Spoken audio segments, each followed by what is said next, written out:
చేయించుందనట. ఒకవేళ తమ పిల్లలు ఒకవేళ పాపం చేసి తమ హృదయంలో దేవుడిని దూషిస్తారేమో అన్న భయంతో ఆయన ఏం చేసేవాడంటే దహన బలులు అర్పించు అరుణోదయం అంటే సూర్యోదయం అవ్వకముందే లేచి వారి బిడ్డల పేరు నిమిత్తము అక్కడ దహన బలులు అర్పించు వారి మనసులో కూడా దేవుడిని దూషించకూడదు అనే ఒక్క కారణంతో దహన బలులు అర్పిస్తూ ఉండేవాడంట.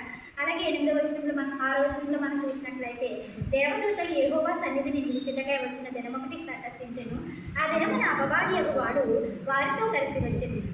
యెహోవా నీవు ఎక్కడి నుండి వచ్చినవని వారిని అడగగా అపవాది భూమి మీద ఇటు అటు తిరుగులాడుచు అందులో సంచరించుచు వచ్చిందని యెహోవాకు ప్రత్యుత్తరమిచ్చెను. అందుకు యెహోవా నీవు నా సేవకుడవైన యోగు సంగతి ఆలోచించుదువా. ఏంటంటే ఇక్కడ దేవదూతలంట యెహోవా సన్నిధిని నిలుచుటకై వచ్చిన దినమొకటి తటస్థించింది. ఆ దినమందునంట దేవదూతలు ఏ విధంగా అయితే ఒక దినమున ఒక ప్లేస్లోకి వస్తున్నాయో ఆ దినమందే అక్కడ ఎవరు వచ్చారంటండి, అపవాది గారు కూడా వచ్చారండి. చాలామంది అంటారు మనము దేవుడిని ప్రార్థించి దేవుడి నామాన్ని అడిగినప్పుడు మనకి అపవాది గారు దూరంగా ఉంటాడంటారు. కానీ అది అబద్ధం. మనం ఎప్పుడైతే దేవుళ్ళు ఎక్కువగా ఉంటామో అపవాది గారు అప్పుడే మన పక్కన ఉంటూ ఉంటాడంట. అక్కడ దేవదూతలు దేవుడిని ఆరాధించడానికి వచ్చిన సమయంలో అక్కడ ఏం చేస్తూ ఉన్నాడంటే అపవాది గారు అటు ఇటు తిరుగులాడుచున్నాడంట. ఎందుకని ఎవరిలో దూరదామా, ఎవరిని పట్టుకుందామా అని చెప్పి అక్కడ ఏం చేస్తున్నాడు అపవాది అటు ఇటు తిరుగులాడుతూ ఎవరితో మాట్లాడుతున్నాడండి, దేవుడితో మాట్లాడుతూ ఉన్నాడు కదండి. మనం చూసుకున్నట్లయితే యేసుక్రీస్తు వారు 40 రోజులు ఉపవాస దినము చాటించి ఉపవాసం చేసిన తర్వాత వెంటనే యేసుక్రీస్తు వారి దగ్గరికి ఎవరు వచ్చారండి, అపవాది వచ్చాడు కదండి. అపవాది వచ్చి ఈ రాజు రొయ్యలన్నింటినీ చేసుకుని తినమన్నాడు, అలాగే లోకరాజ్యాలన్నింటినీ చూపించి లోకరాజ్యాలన్నింటినీ ఇచ్చేస్తానన్నాడు. ఇలా అపవాదిగా శోధించాడు కదండి. యేసుక్రీస్తు వారినే అపవాదిగా శోధించినప్పుడు ఈ లోకంలో మానవ మాతృలు మనమంతండి మనం ఎప్పుడైతే దేవుళ్ళు ఎక్కువగా వాడబడతామో, మనం ఎప్పుడైతే దేవుళ్ళు ఎక్కువగా నిలబడతామో, ఎప్పుడైతే దేవుడిని ఎక్కువగా ఆరాధిస్తామో ప్రార్థిస్తామో అప్పుడే అపవాది గారు మన చుట్టూ తిరుగుతూ ఉంటాడంట. ఏ విధంగా ఈ దేవుని విశ్వాసంలో నుంచి బిడ్డను పడవేయాలా, లేదంటే ఈ బిడ్డను దేవుడిలో నుంచి తప్పించి నాలోనికి నేను ఎలా మలుచుకోవాలని చెప్పి మన చుట్టూ అపవాది గారు ఎప్పుడూ తిరుగుతూ ఉంటాడంట. అలాగే ఇక్కడ దేవదూతలంట ఏవో సన్నిధి నిలించడానికి వచ్చిన దినం ఒకటిని అక్కడ అపవాది గారు తిరుగుతూ ఉన్నాడంట. ఎలా తిరుగుతున్నాడంట, అటు ఇటు భూమి మీద తిరుగుతూ ఉన్నాడంట. అలాంటి ఒక సమయంలో దేవుడు ఎవరితో మాట్లాడుతున్నాడంటే అపవాది గారితో మాట్లాడుతున్నాడంట. ఎవరి గురించి మాట్లాడుతున్నాడంట, యోగు గారి గురించి మాట్లాడుతున్నాడంట. ఏమని మాట్లాడుతున్నాడో ఇక్కడ మనం చూసుకున్నామండి. యోగు నీవు నా సేవకుడు అయిన యోగు సంగతి ఆలోచించివా. అతడు యథార్థవంతుడును న్యాయవంతుడును దేవుని యందు భయభక్తులు కలిగి చెడ్జన్ను విసర్జించిన వాడు, భూమి మీద అతని వంటి వాడు ఒక్కడును లేడు. ఏమంటాడంటే ఇక్కడ దేవుడి యోగు గారి గురించి ఎవరితో మాట్లాడుతున్నాడంట, అపవాది గారితో మాట్లాడుతున్నాడంట. ఏమని మాట్లాడుతున్నాడు, అతడి నా యొక్క భక్తిపరుడైన యోగు సంగతిని ఆలోచించవా. అతడు యథార్థవంతుడు న్యాయవంతుడు దేవుని యందు భయభక్తులు కలిగిన వాడు చెడుతనము విసర్జించిన వాడు అని చెప్తున్నాడంట. అప్పుడు వెంటనే అపవాది గారు ఏమంటున్నాడంటేనంట, యోగు ఊరకే దేవుని యందు భయభక్తులు కలిగిన వాడు ఆయన, నీవు అతని ఇంటి వారికి అతనికి కలిగిన సమస్తమునకు చుట్టూ కంచి వేసింది కదా. నీవు అతని చేతి పనిని దీవించుట చేటతే అతని ఆస్తి దేశంలో బహుగా విస్తరించినది. ఏమంటున్నాడంటే ఇక్కడ అపవాది గారు దేవుడితో మాట్లాడుతున్నాడు. ఎందుకంటే నీవు యోగు గారికి, అతని కుటుంబానికి, అతని ఆస్తికి, అతని పరివారం అందరికీ చుట్టూ కూడా నువ్వు కంచి వేసేసావు కదా. మరి అలాంటిటప్పుడు నువ్వు అంతగా యోగుని ఆశీర్వదిస్తే నిన్నెందుకు యోగు దూషిస్తాడో, నీకెందుకు దూరంగా ఉంటాడో, ఎందుకు అన్యాయస్తుడిగా ఉంటాడో నువ్వు అంతగా ఆశీర్వదించావు. కాబట్టి నీలో అంత భయభక్తులు కలిగి న్యాయవంతుడిగా యథార్థవంతుడిగా నేను భయభక్తులు కలిగిన బిడ్డగా యోగు జీవిస్తున్నాడే తప్ప మరి ఏది లేదని చెప్పి అపవాది గారి దేవునితో వాదిస్తూ ఉన్నాడంట. ఈ వాదన జరుగుతున్న సమయంలో మరలా అంటున్నాడు కదా 10వ వచనంలో, నీవు అతనికి కలిగిన ఇంటి వారిని అతనికి కలిగిన సమస్తముకు చుట్టూ కంచి వేసేది కదా. నీవు అతని చేతి పనిని దీవించుట చెప్తే కదా. అతని ఆస్తి దేశంలో బాగా విస్తరించినది. అయినను నీవు ఇప్పుడు నీ చేయి చాపి అతనికి కలిగిన సమస్తమును మొత్తిన ఎడల అతడు నీ ముఖము ఎదుటనే దూషించి నేను విడిచిపోదు అని యెహోవాతో అనగా. ఎవరు అంటున్నారండి యెహోవాతో ఇక్కడ? అపవాదిగాడైన అపవాది శత్రువు అంటున్నాడు. ఏమని? నువ్వు యోగుకున్న ఆరోగ్యమును ఆస్తిని అతని పరివారాన్ని అతని పిల్లలను సమస్తమును నువ్వు మొత్తిన ఎడలా నువ్వు ఎప్పుడైతే మొత్తుతావో అప్పుడు యోగు నిన్ను నీ అందు భయభక్తులను విడిచిపెట్టేసి నిన్ను వెంటనే దూషిస్తాడు అని చెప్పి ఇక్కడ అపవాదిగాడు ఎవరితో సవాల్ చేస్తాడు గురించి యెహోవా దేవుడితో ఇక్కడ సవాలు చేస్తున్నాడు. అప్పుడు దేవుడు అంటున్నాడు కదా, యెహోవా ఇదిగో అతనికి కలిగిన సమస్తము నీ వశములో ఉన్నది, అతనికి ఏ మాత్రమును హాని చేయకూడదని అపవాదికి సెలవుగా వాడు యెహోవా సన్నిధి నుండి బయలువెళ్ళింది. అప్పుడు వెంటనే యెహోవా దేవుడికి తెలుసు కదండి, యోగు యథార్థవంతులని తెలుసు, న్యాయవంతులని తెలుసు, ఆయన ఏ చెడుతనము లేదని తెలుసు. అపవాదిగాడికి యోగుని దేవుడు ఎందుకు అప్పగించాడండి? అపవాదిగాడు ఎంత శోధించినా సరే నా బిడ్డ నన్ను విడిచిపోడు, నా బిడ్డ నన్ను దూషించడాన్ని ఆయన తండ్రి అయిన దేవుడికి తెలుసు. ఈ లోకంలో మనల్ని దేవుడు సృష్టించినప్పటికీ మన గురించి కూడా ఈ క్షణం మనం ఏం చేస్తామో కూడా దేవుడికి తెలుసు.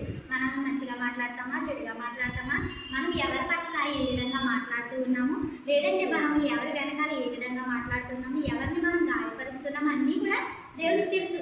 ఆయన ఆకాశము నుండంట నరులను పరిశీలిస్తున్నాడంట. కాబట్టి ఆయనకి ఏది కూడా కనుమరుగైనది ఏదీ లేదు. అలాగే దేవుడికి తెలుసు యోగుని ఎంత మొత్తినా కూడా ఆయన్ని దూషించడానికి తెలుసు, ఆయన్ని అవమానపరచడానికి తెలుసు, ఆయన ఎంత భయభక్తిని విడిచిపెట్టడానికి తెలుసు కాబట్టి అక్కడ ఏం చేశాడండి, ఈ అపవాదికి యోగుని అప్పగించాడు కదండి.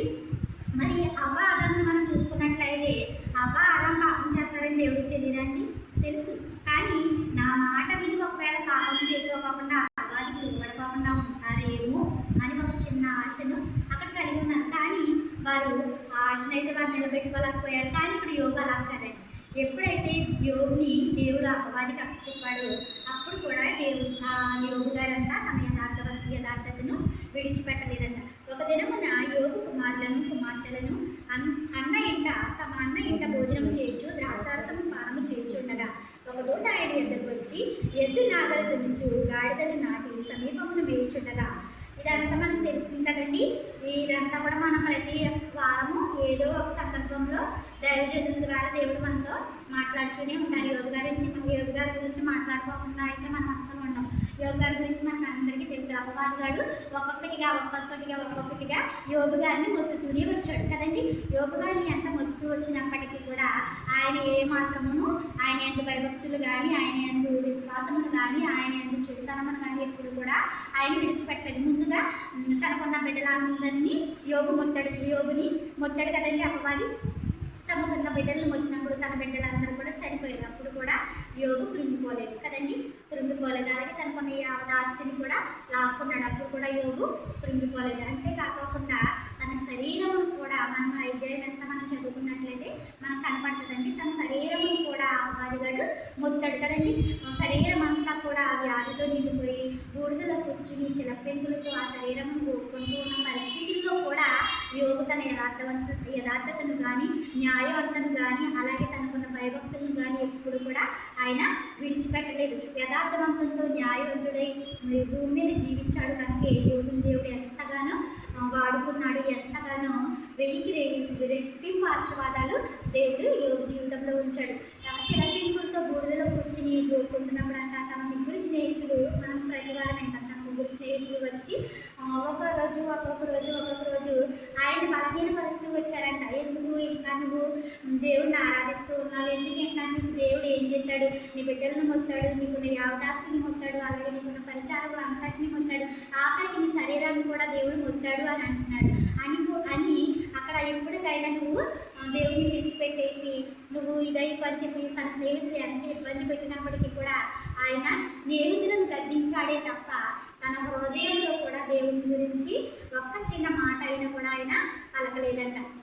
అలాగే తన భార్య కూడా అంతే కదండి. తన భార్య కూడా ఏం చేసింది, ఎప్పటికైనా సరే నువ్వు ఆ దేవుడిని దూషించి మరణమైపో అంటే చనిపోమంది కదా. ఇంకా ఎంతకాలము నువ్వు ఈ బాధ అనుభవిస్తూ నువ్వు బాధపడుతూ మమ్మల్ని బాధపడతావు, ఇంకా ఆ దేవుడిని నువ్వు దూషించేసి నువ్వు వెంటనే కూడా చనిపో.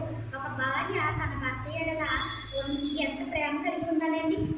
తన భర్త ఎటువంటి వాడైనప్పటికీ, ఎటువంటి పరిస్థితుల్లో ఉన్నప్పటికీ తన భర్తను ఆదరించేదిగా భార్య ఉండాలి. కానీ ఇక్కడ తన భార్య ఏమంటుంది, తన యొక్క దేన స్థితిని చూడలేక ఏమంటుందండి, ఇప్పటికైనా సరే నువ్వు దేవాది దేవుడిని దూషించి నువ్వు మరణమైపో అని చెప్పి ఇక్కడ తను మాట్లాడుతున్నట్లుగా అంటుంది.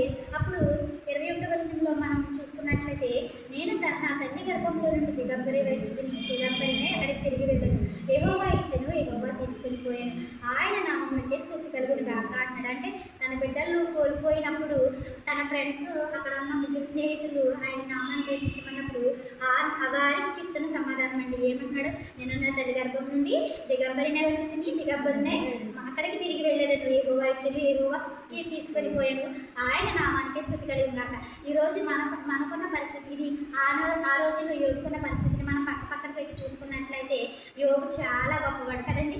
ఈరోజు ఒక్క చిన్న ఆయువు మనకి కలిగిందంటే మన వెంటనే అనేమాట, దేవుడు నాకు ఎంత అన్యాయం చేశాడు, నేను దేవుడిలో ఎంతగా వాడబడుచున్నాను, దేవుడి సన్నిధికి క్రమం తప్పకోకుండా వెళ్తున్నాను, దేవుడు నేను ఎంతగానో ఆరాధిస్తున్నాను, కానీ దేవుడు నా జీవితంలో ఏం చేశాడు, నా జీవితంలో దేవుడు ఎంత అన్యాయం చేస్తాడని నేను అనుకోలేదు. వెంటనే మనము ఒక్క మారు మాట్లాడుకోకుండా వెంటనే ఏం చేస్తామండి, దేవుడిని దూషించేస్తాం. కానీ యోగు అలా కాదండి. యోగు ఎంతగా నలలో కొట్టబడినప్పటికీ, తన బిడ్డలను కోల్పోయినప్పటికీ, తనకున్న యావదాస్తిని కోల్పోయినప్పటికీ, తన శరీరం అంతా కుళ్ళు కృషించిపోయినప్పటికీ కూడా తన యథార్థతను విడిచిపెట్టకుండా ఎంత గొప్ప మాట అంటున్నాడండి. యెహోవా ఇచ్చెను, యెహోవా తీసుకొని పోయాను, ఆయన నామానికే స్తుతి కలుగును గాక అన్నాడు. ఈ రోజుల్లో నీవు నేను కూడా ఒకవేళ మన జీవితాల్లో ఇప్పుడు మనకి ఏదైనా శ్రమ వస్తే అది దేవుడు పెట్టాడని మనం అనుకోకూడదండి. ఒకవేళ మనకు శ్రమ వచ్చినా, కష్టం వచ్చినా, వ్యాధి వచ్చినా, బాధ వచ్చినా అది ఎవరు పెడతా ఉంటాడంటే అపవాది గారు పెడతా ఉంటాడండి. ఎందుకని మనం దేవుడిలో నిలబడతామా లేదని మనకి పరీక్షించడానికి మాత్రమే మనకి శ్రమలు వస్తూ ఉంటాయి. మనకు ఆ శ్రమలు వచ్చినప్పుడు దేవుడిని విడిచిపెట్టేస్తే మనం మెల్లమెల్లగా ఎవరి దగ్గరికి వెళ్ళిపోతామండి, అపవాదిగాడి బంధకాల్లోకి వెళ్ళిపోతాం. కానీ అపవాదిగాడి బంధకాల్లోకి మనం వెళ్ళకుండా ఉండాలంటే మనకు శ్రమలు వచ్చినప్పుడు కానీ, మనకు వ్యాధి వచ్చినప్పుడు కానీ, అలాగే మనకు సంతోషం వచ్చినప్పుడు కానీ మనం దేవుని ఎందుకు భయభక్తులు కలిగి ఏ విధంగా అయితే యోగు తన యథార్థతను విడిచిపెట్టుకోకుండా, తన భయభక్తులు విడిచిపెట్టుకోకుండా దేవుని ఎందుకు భయం కలిగి, భక్తి కలిగి ఏ విధంగా యథార్థంగా న్యాయవంతంగా నడుచుకున్నాడో మనము కూడా అదే యథార్థంగా న్యాయవంతంగా ఈ భూమి మీద మనం జీవించినట్లయితే దేవుడు యోగుకి ఏ విధమైన ఆశీర్వాదాలు ఇచ్చాడు, అటువంటి ఆశీర్వాదాలే మన జీవితంలో కూడా ఇస్తాడంట.